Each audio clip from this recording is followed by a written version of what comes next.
because the mining sector is undergoing massive AI transformation at the moment. In fact, we've got these massive rigs, these big trucks that drive through these open cut mine sites now that are all driverless, and they are controlled by operators that are based in Perth, the capital city closest to where these remote mining areas are. So they are prime candidates for the transfer to AI.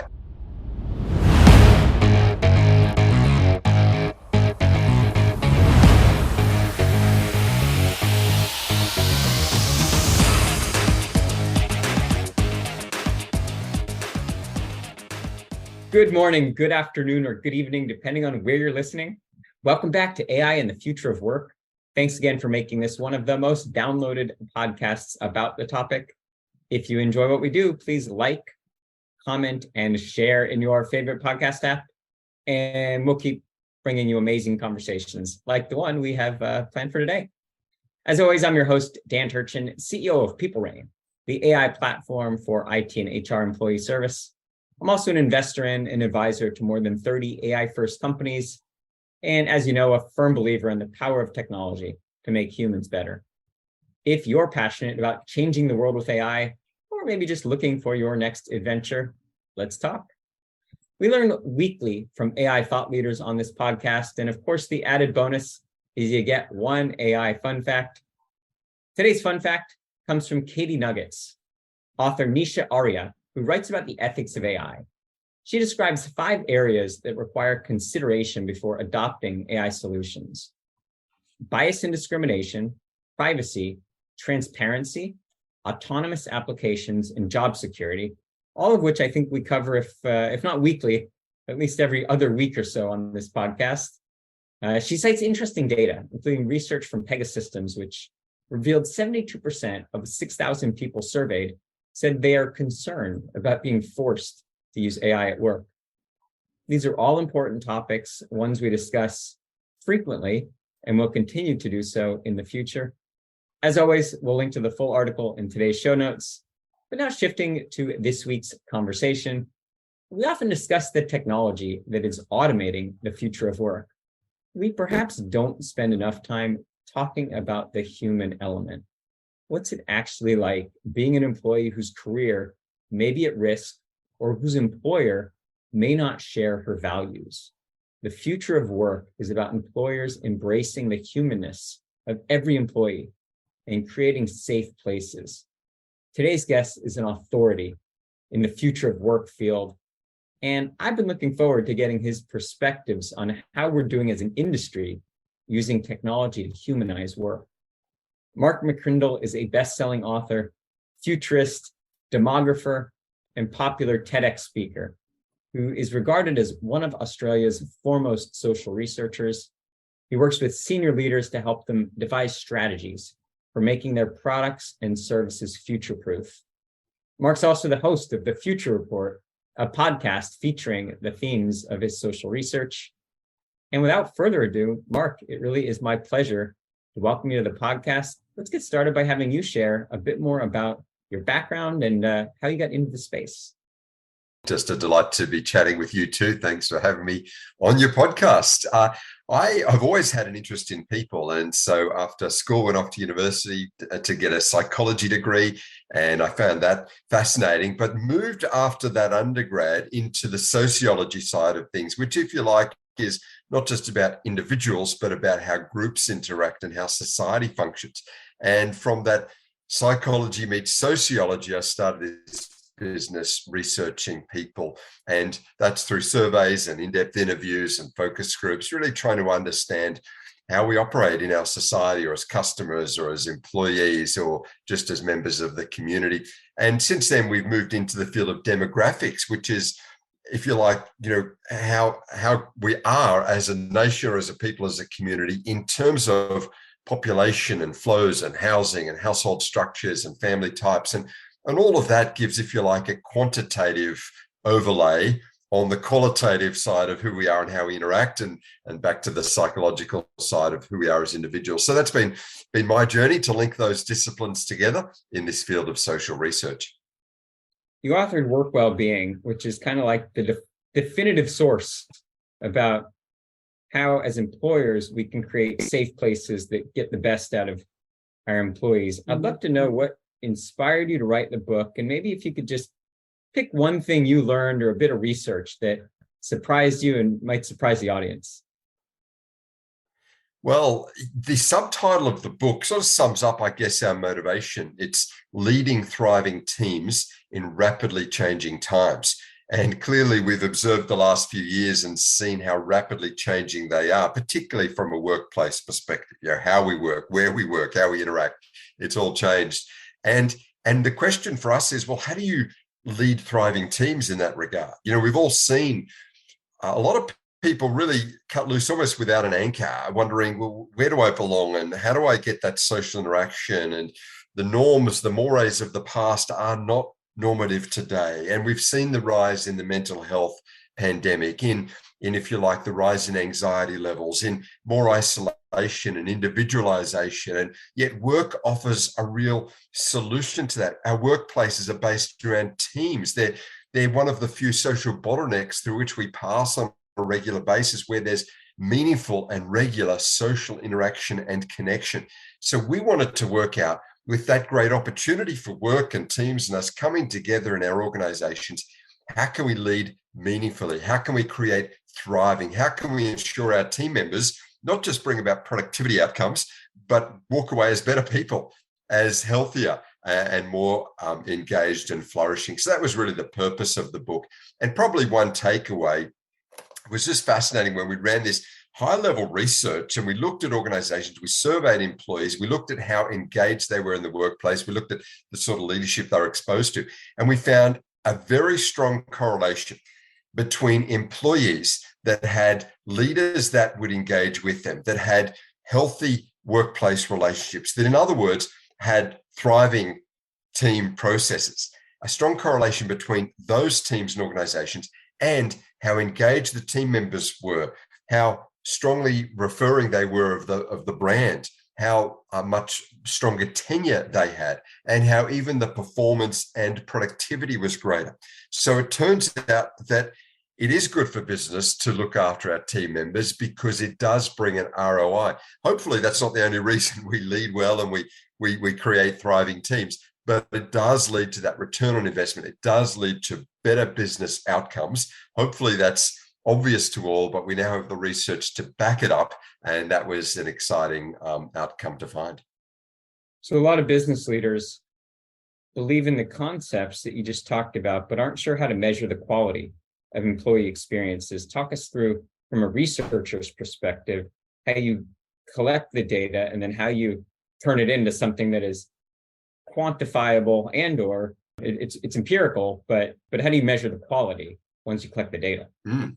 Well, an example on that, we looked at employees and we asked them, what sort of leadership style are you exposed to? And obviously, there's the autocratic hierarchical style, and there's more mid-level versions through to very flat structures, empowered teams where the individual really has a say. They're given good direction, good training, good mentoring, but it's certainly not autocratic and chain of command type structures. And we found that employees preferred that more engaging, flatter structure of leadership that was more empowering than it was powering over. And we also found, for example, those that were in that sort of organization, and therefore they had that mentoring, they had that input, they were given agency and decision-making opportunities. They were trained so that they could grow in their own leadership and have charge over their area. They also were the employees most likely to say, I'll still be with this organization in 2 years' time. That's the tenure outcome. They're most likely to have what we call the net retention score. So they're likely to not only be there, but to refer this organization to others as a place to work. So that's the employer brand outcome. They're also more likely to be engaged. And there was a couple of questions that looked at engagement measures as well. So it turns out that you can have quantitative data looking at the sort of leadership or organization or team culture or social interaction, and then also look at those outcomes of the employee. And that's where that strong correlation came. And it was in hard numbers, it was in metrics.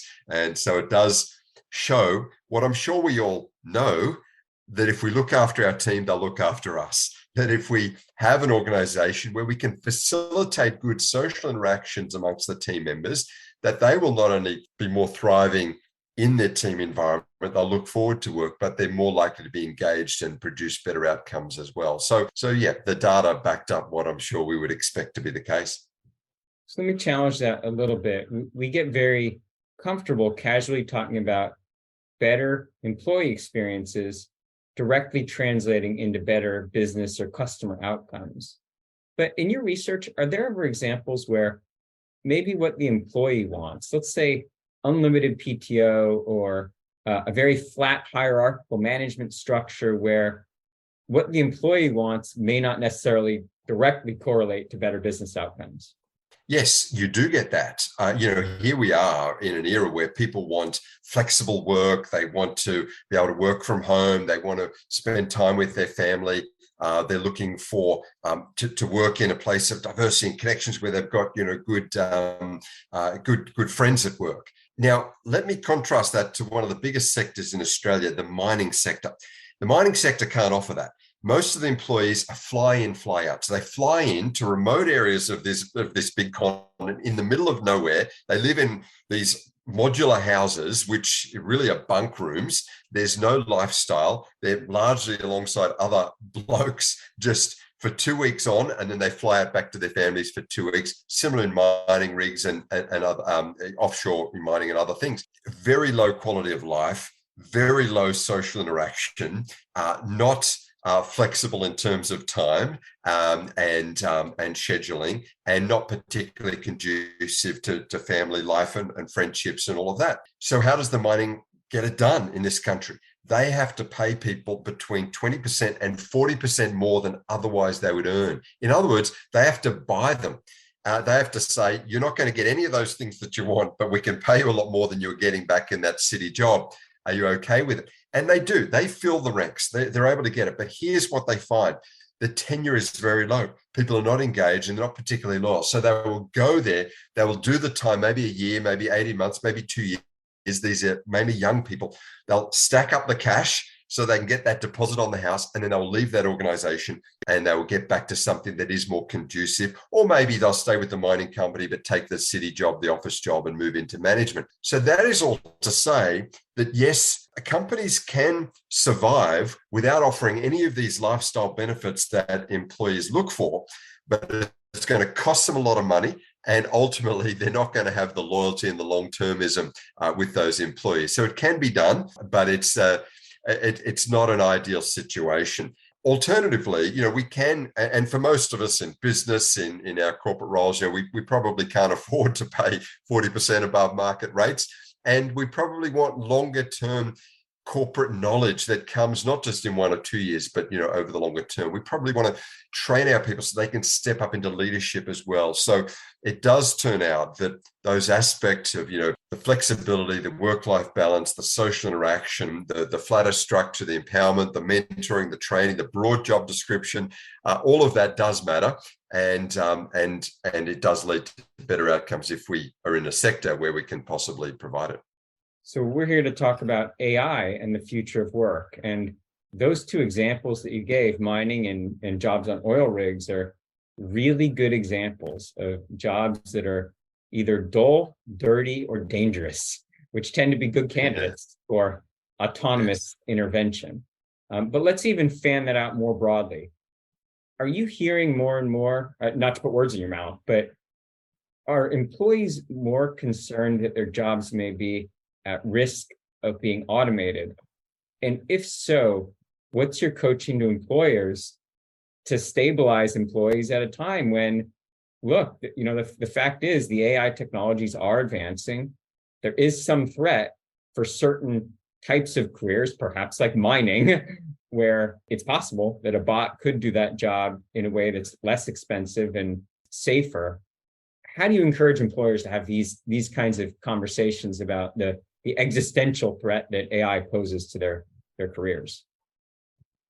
Well, that's right, Dan, and spot on with that observation, because the mining sector is undergoing massive AI transformation at the moment. In fact, we've got these massive rigs, these big trucks that drive through these open cut mine sites now that are all driverless, and they are controlled by operators that are based in Perth, the capital city closest to where these remote mining areas are. So they are prime candidates for the transfer to AI. And that's not a bad thing, because if we can move some of those jobs that, as you said, have those 3Ds, and aren't particularly creating human flourishing, they're not particularly growing people. It's just an exchange of time for money. I mean, that's not particularly aspirational for us as humans, with all the creativity and the social skills and the ability to learn and grow and lead people and connect across diversity. Aren't we better in investing the human skills? And that's what we're finding even in the mining sector. They're upskilling people, they're training them into new areas, and they're creating better lifestyles for these workers than on these mine sites. And that's why I don't think we need to fear AI. Technology in the future will be used for what technology has always been used for throughout history. That is to create better human flourishing, better connection, better lifestyles for us. It's a human-centric view of the future. It's not a technology-centric one.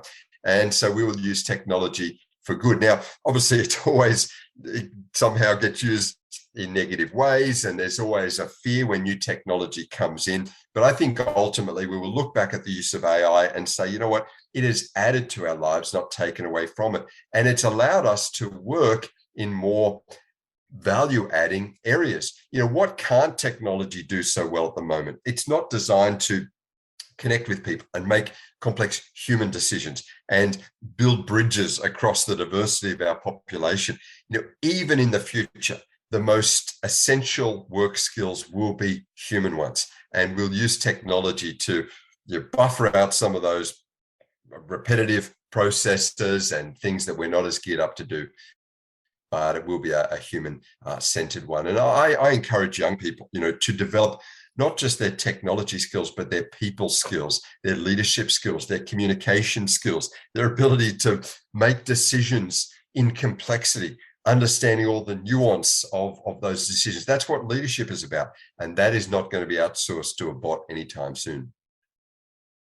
A few years ago when I said this, it seemed like science fiction. And now not only is it a reality, but it's a reality in the next 12 to 24 months. It's likely that through automation, every knowledge worker will be able to produce the same output as they do today, let's say in a 40-hour work week, in 30 hours. So potentially, they get back, a day or a day plus a week. What does that do to the human experience? What does it mean to be human when our work life potentially occupies a quarter or more less than what it previously did? And what's your coaching to the humans out there thinking about, how to reinvent themselves when they're essentially going to be working alongside a bot who's perhaps doing some of what they thought was core to their job better than they could ever do it? Yeah, look, it's a great point, and a fast emerging reality as well, as you've sketched that out, Dan. And I think that firstly, what we need to do is decouple when we hear the word work from employment, when we hear the word work from payment, because we're made for work. We are at our best when we work. But let's face it, when we retire, we will still want to work and make contributions, but we won't be doing it for money anymore.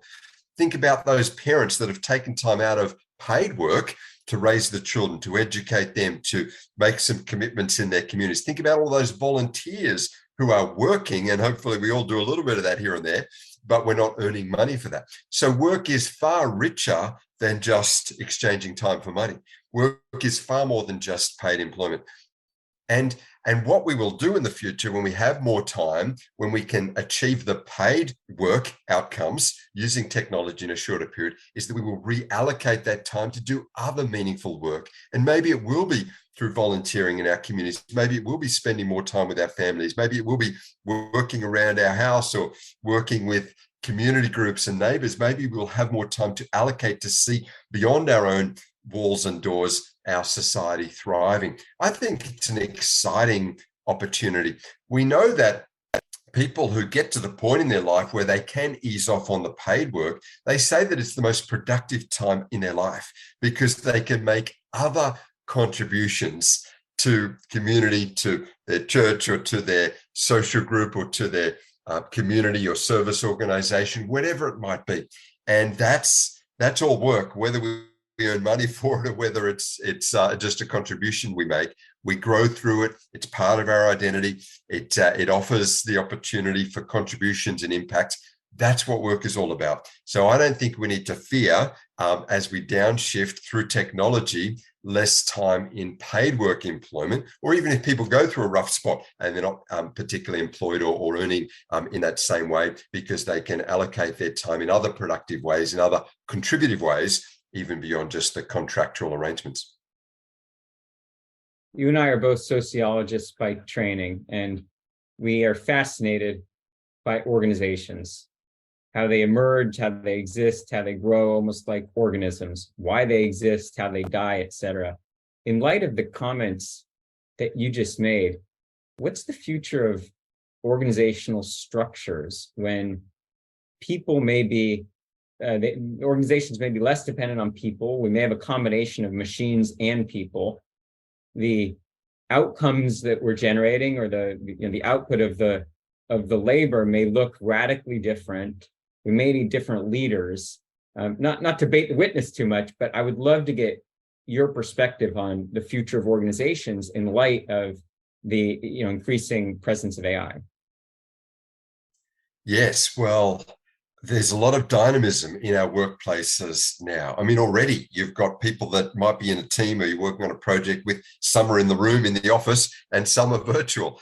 As we've changed how we work, or meetings are hybrid, and so we've got that. Obviously, we've seen our workplaces over the last 20 or 30 years become far more diverse in terms of males and females, in terms of cultural backgrounds, in terms of skills and generations and ages. So we're bridging more gaps there. Perhaps on the average team, there's some full-timers, there's some part-timers, maybe there's some contractors who aren't actually employed by this organization, but they're contract workers, gig economy workers that are coming in to achieve the task. They're on the team, even though they've got a different employer in that sense. So diversity defines the modern workplace, and yet we come together for the purpose, we achieve those projects, we interact.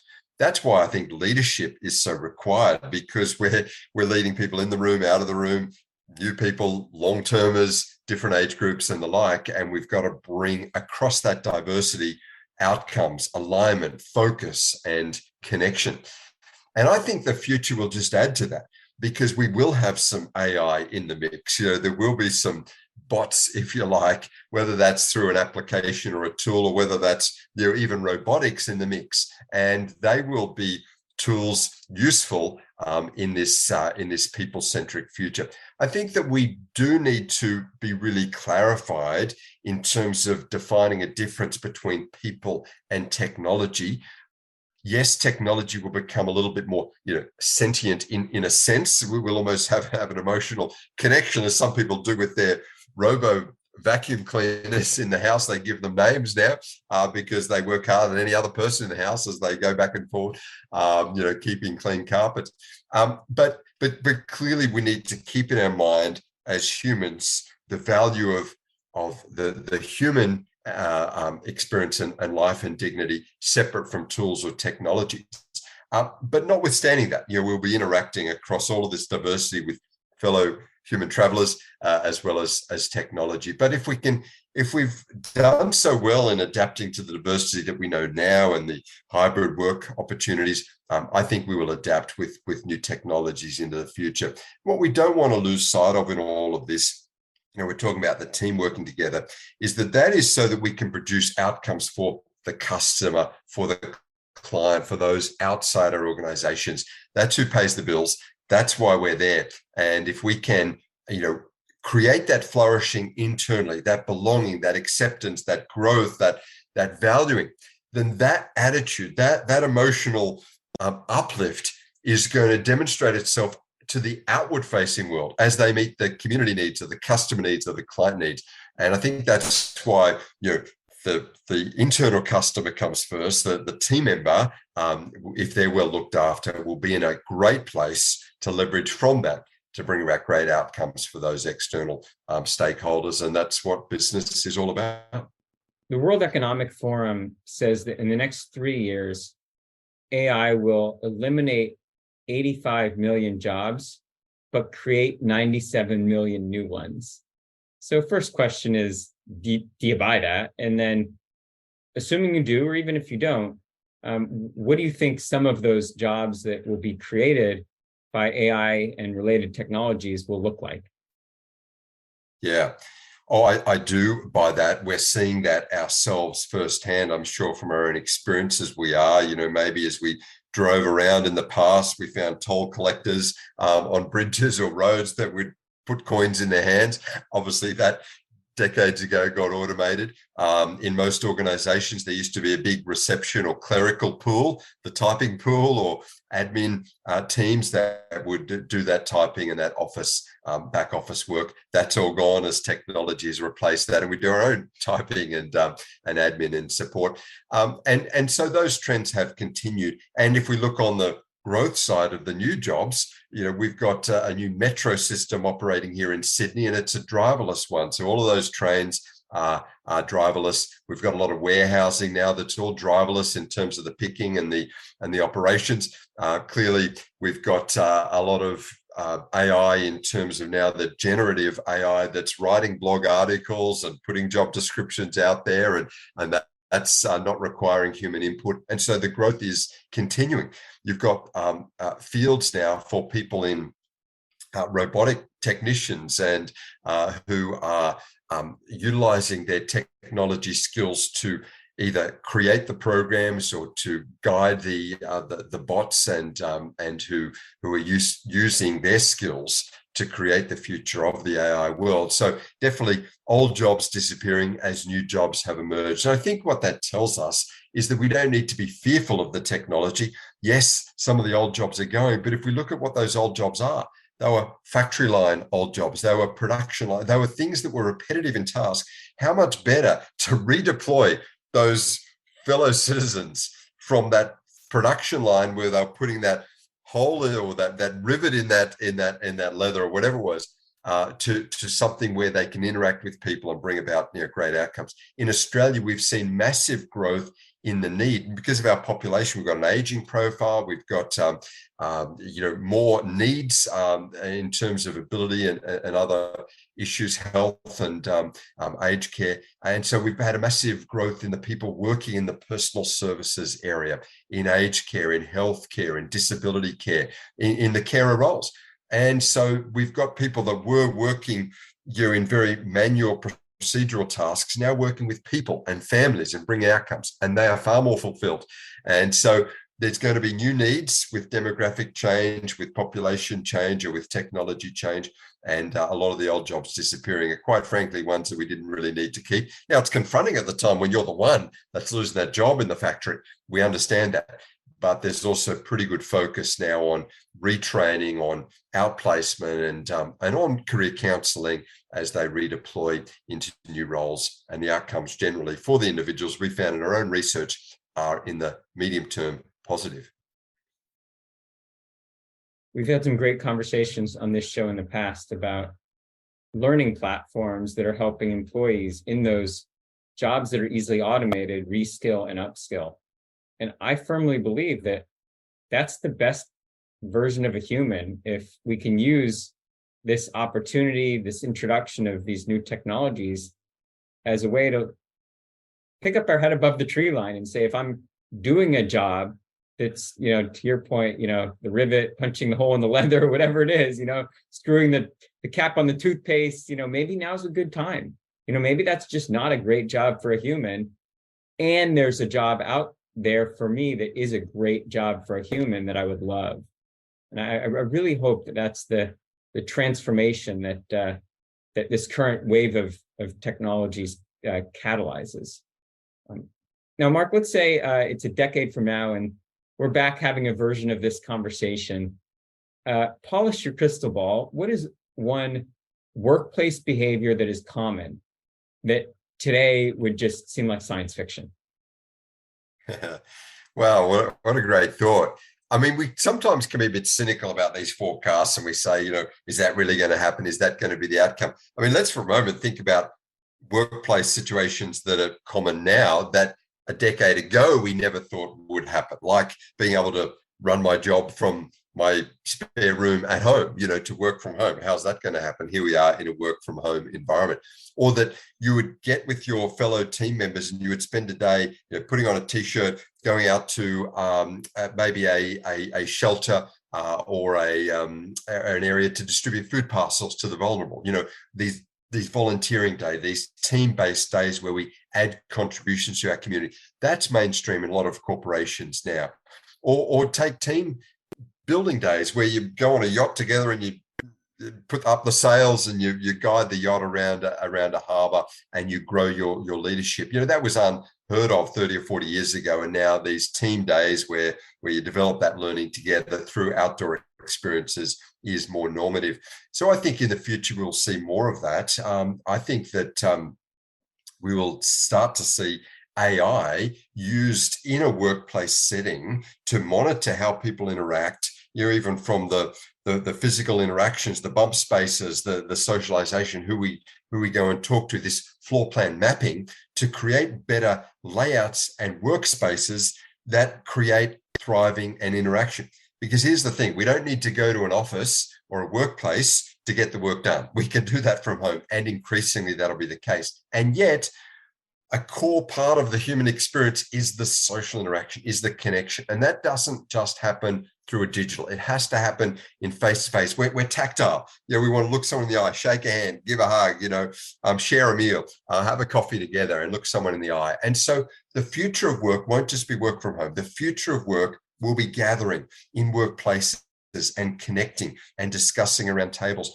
And so the workplace is being redesigned to win the commute, to make it worthwhile making that effort to come into the office for things that, let's face it, much of it we could do at home. So it's going to be about the collaboration. When we come into the office, it's going to be about the interaction. It's going to be about the brainstorm, the discussion, the values alignment, the interaction, the connection. And that'll do a good job of meeting those social needs we have as individuals as well.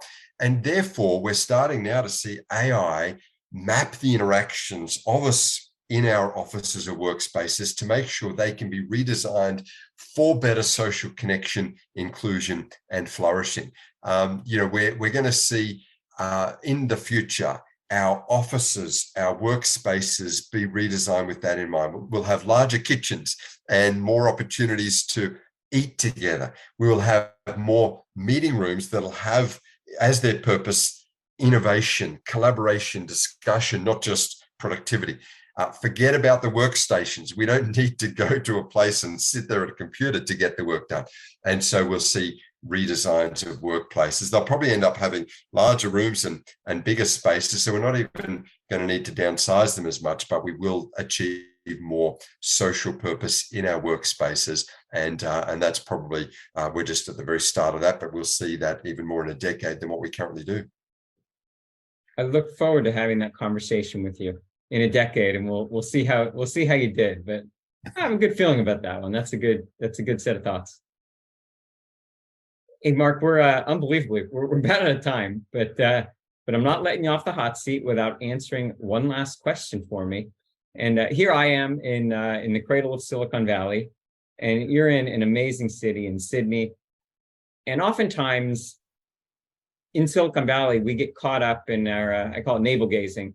We think that we have a monopoly on innovation or technology, but the more you travel around, the more you realize that just isn't true, and it's less true now than ever. Give us the pitch on why innovative technologies can be born anywhere, but specifically, what's unique about the culture and the environment in Sydney? Well, often with slightly smaller populations, you've got the opportunity to trial something. And Sydney and Australia is used by larger countries as a place to trial things. In fact, we in Australia look to New Zealand to trial things because we've got more people in the city of Sydney, which is just over 5 million, than there are people in the whole country of New Zealand, just around the 5 million mark. So it's funny how that works. But yes, smaller places are great places to trial things, to innovate them, and then to adjust adjust them to then roll them out to other places. Smaller countries, and you find it in New Zealand, as we do here in Australia, are places where you have to be innovative to thrive, because we in a nation of 5 million as New Zealand, or 25 million as here in Australia, we can't compete with a nation of nearly 350 million like the US, or more than 1 billion in China and India, unless we innovate and adjust and adapt and do things differently. You've got to work harder to sort of get noticed and to get breakthrough outside of the country into larger marketplaces. So that forces innovation. We've got a culture where people are entrepreneurial. This nation, if we go back 30 years, it used to say, there was a saying that Australia rides on the sheep's back, because it was agriculture and the wool industry that was big. And then it became more the mining sector, but now it's actually small business and innovative business. We've got more than 9 in 10 Australians employed in the small or medium business sector. It's not large corporations that dominate here. And so small businesses, by their nature, have to adjust to compete against the big boys and Silicon Valley, and the global tech companies. And so all of those factors, I think, create a muscular, constantly adapting mindset to innovate, adjust, be creative, and thrive. And probably the final thing I'd say about Australia that does create it as a great little crucible of innovation is that we are the most multicultural nation on the planet. We've got almost 40% of our population was born overseas. That's twice the proportion of overseas born residents as you have in the US, and even the UK has just, I think, 14% of all residents born overseas. We're closer, as I said, closing in on that 40% mark. So we're very culturally diverse, and we're on the hub of Asia. We're on the Asian rim, and that's where so many of our arrivals have come from. And so that means that things have to work across different cultures. There's thriving different language groups, and it, in a sense, gives you the world in a city. And if things work well here in Sydney, then through our connections, through our population, you've got a lot of connections into Asia, and from there, the world. So where we're located, close to the epicenter of the global population in terms of Asia, from our own population connection through migration, and that cultural diversity gives us other reasons to innovate and adapt, and global opportunities. And that's another reason businesses tend to either locate here or thrive from here, down under in Sydney, Australia. Mark, I'm sold. And when you're ready to declare your candidacy for mayor of Sydney, I will be the chair of your campaign. How about that? Mark, that's all the time we have for today, but it was great hanging out. I was looking forward to this one, and you didn't disappoint. Great to catch up, Dan. Appreciate it. Thanks for all you do. Take care. You bet. Mark, where can the audience learn more about you and your work? Yeah, well, they can go to mccrindle.com. So that's MCCRINDLE.com. We put lots of our research up there publicly, all downloadable, lots of infographics as well, where we take those reports and put them in a simple, A5 pictorial downloadable. And there's lots of reports and resources as well, and you can access some of those books that we've mentioned today that we've written. So mccrindle.com is the place to go. Well, that's all the time we have for this week on AI and the Future of Work. As always, I'm your host, Dan Turchin from People Rain. And of course, we're back next week with another fascinating guest.